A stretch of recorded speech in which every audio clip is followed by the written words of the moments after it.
حضرت سیدنا عمر رضی اللہ تعالی عنہ جلیل القدر ہستی ہیں جنہیں حضور علیہ السلام نے اللہ سے مانگ کے لیا۔ سارے صحابی رسول کریم صلی اللہ علیہ وآلہ وسلم کے مرید ہیں، لیکن جناب عمر میرے حضور کی مراد ہیں۔ 39 لوگ جب اسلام لا چکے، 39ویں شخص حضرت امیر حمزہ رضی اللہ تعالی عنہ تھے، اور ان کا ایمان لانا مسلمانوں کے لیے بہت بڑی ڈھارس اور بہت بڑے حوصلے کا سبب و ذریعہ بنا۔ تو میرے حضور نے ہاتھ اٹھا لیے، کہا اے اللہ، ایک شیر دیا ہے امیر حمزہ، ایک شیر اور عطا کر دے، اب تیری مرضی، عمر بن خطاب دے دے یا عمر بن حشام دے دے۔ حضور دعائیں مانگ رہے ہیں اور یہ ہاتھ میں تلوار لیے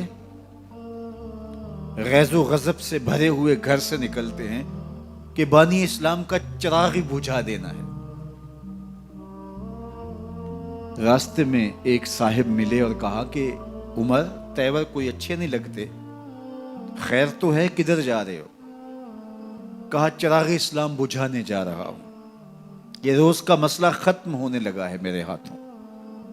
مسکرا کے بولے گھر کی خبر تو لو۔ کہا میرے گھر کو کیا ہوا؟ کہا تمہاری بہن فاطمہ بھی نوکر بن گئی ہے رسول اللہ صلی اللہ علیہ وسلم۔ غصے سے بھرے ہوئے اپنی بہن کے گھر کا رخ کرتے ہیں، اندر سے قرآن پڑھنے کی آواز آ رہی ہے، غصہ اور بڑھ جاتا ہے، دروازے کو زور زور سے کھٹکھٹاتے ہیں۔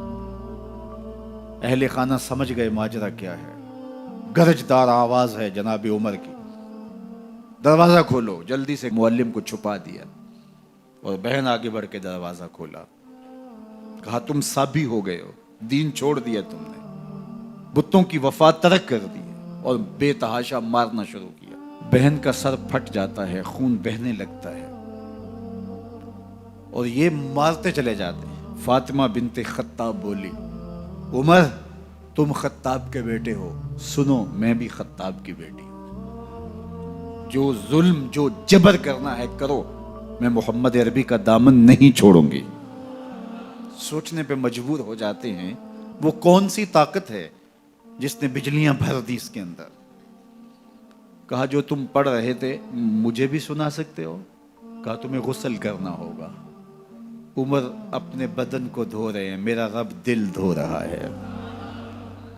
اتنے میں معلم بھی قرآن لے کر آ جاتے ہیں اور قرآن کی تلاوت ہونے لگتی ہے۔ طٰہٰ ما انزلنا علیک القرآن لتشقیٰ، 14ویں رات کے محبوب جان، ہم نے قرآن اس لیے نازل تو نہیں کیا تھا کہ تم مشقت میں پڑ جاؤ۔ بے تاب ہو گئے، کہا عمر کی عمر برباد ہو گئی، مجھے لے چلو حضور کی چوکھٹ پہ۔ تلوار حمائل کی ہے، بہنوئی ساتھ ہیں، اور حضور کی بارگاہ میں حاضر ہو رہے ہیں۔ دروازے کے سوراخوں سے دیکھا تو صحابہ تشویش کا اظہار کرنے لگے کہ عمر آ رہا ہے، تلوار حمائل کی ہے، ارادے اچھے نہیں لگتے۔ جناب امیر حمزہ نے کہا دروازہ کھول دو، اچھی نیت سے آیا تو استقبال کریں گے، نیت اچھی نہیں ہے تو اس کی تلوار سے اس کی گردن کاٹ دیں گے۔ حضور کے سامنے جا کے بیٹھ گئے، گلے میں کپڑا ڈالا تھا، حضور نے پکڑ کے کہا عمر ابھی وقت نہیں آیا کہ تم اسلام لے آؤ؟ یہی وقت تھا عمر کے اسلام لانے کا، لبوں پہ کلمہ جاری ہو گیا۔ اللہ اکبر کی صدا اس زور سے گونجی کہ مکے کی گلیاں گونجنے لگی۔ اسلام لانے کے بعد حضور سے پوچھتے ہیں حضور کیا ہم حق پر نہیں ہیں؟ فرمایا ہم حق پر ہیں۔ اللہ کا دین سچا نہیں ہے؟ کہا اللہ کا دین سچا ہے۔ آپ اللہ کے سچے نبی نہیں ہیں؟ فرمایا میں اللہ کا سچا نبی ہوں۔ تو کہا پھر ہم چھپ کے عبادت کیوں کریں؟ اب مسلمانوں کی 2 صفیں بنتی ہیں، ایک صف کی قیادت امیر حمزہ کرتے ہیں، دوسری صف کے آگے آگے عمر بن خطاب چلتے ہیں اور حضور درمیان میں ہیں، اور یہ ملکوتی قافلہ صحن حرم میں آ کے اعلانیہ عبادت کرتا ہے۔ حضرت عبداللہ ابن مسعود رضی اللہ تعالیٰ عنہ فرماتے ہیں عمر کا اسلام لانا اسلام کے لیے عزت کا سبب بنا، اسلام کے وقار کی علامت بن گیا۔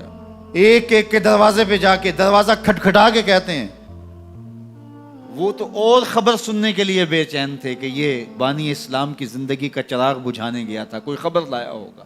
وہ کہتے ہیں آؤ عمر کدھر آئے ہو؟ کہا تمہیں بتانے آیا ہوں، کمزوروں سے پنجہ آزمائی کرتے رہے ہو، آؤ میرے سے بات کرو، میں محمد عربی کا نوکر بن گیا ہوں۔